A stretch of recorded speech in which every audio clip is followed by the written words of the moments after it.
What a calamity of errors. Yeah, I finished Lost, and I had every intention of retiring into a quiet life of motherhood and writing, and I had set it up. I was like set up. Everything was going according to plan. It was all tickety-boo. And then I was laid up in bed after my labor, and I got a call from Peter Jackson's team saying, we've been trying to get a hold of you for weeks through my agent, and I wasn't taking any calls, so they couldn't get a hold of me. They got a hold of me through my partner, who happened to be friends with a guy who worked on the movie, and they finally got through to me and said, we want you to play this role. And The Hobbit was my favorite book as a kid, and the Sylvan Elves were my favorite characters in the book, and I used to fantasize about being a Sylvan Elf, and they said, we want you to play a Sylvan Elf, and I turned to my partner and I was like, I can't say no. I have to do this. I have to do this. So within 3 months of having my first child, I was back at work, and that was not in the plan.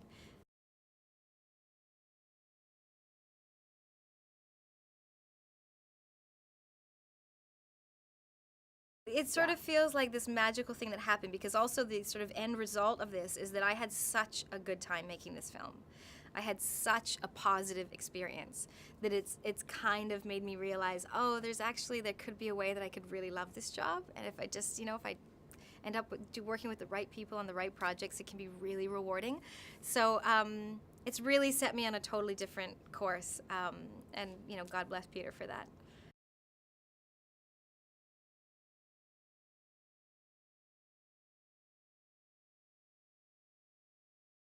Yeah, and I've also, one of the great things that came out of going to New Zealand and working with Peter was I met this incredible illustrator who has illustrated my first children's storybook. And I'm in negotiations with publishers right now and hoping that might end up on shelves in April. And that's my dream. Like, that's my life goal, is to be a writer. So if I become a published writer through this film, I mean, it's been a great 2 years.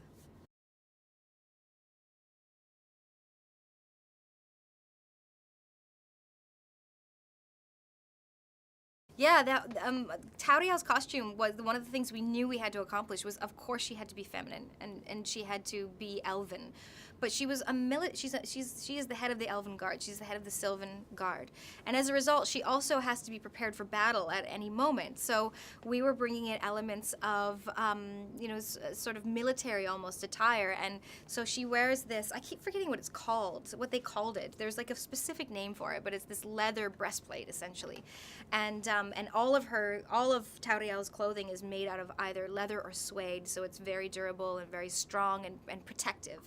And she has these gauntlets that she wears that are also protective. And actually, when I went into battle for real, I mean, when we were doing the stunts, my protective clothing was helpful because it actually protected me. And there were moments when I'd think, oh, if I didn't have this on, I'd be in a lot more pain right now. So that was Tauriel's look. It had to come from a sort of a militant place.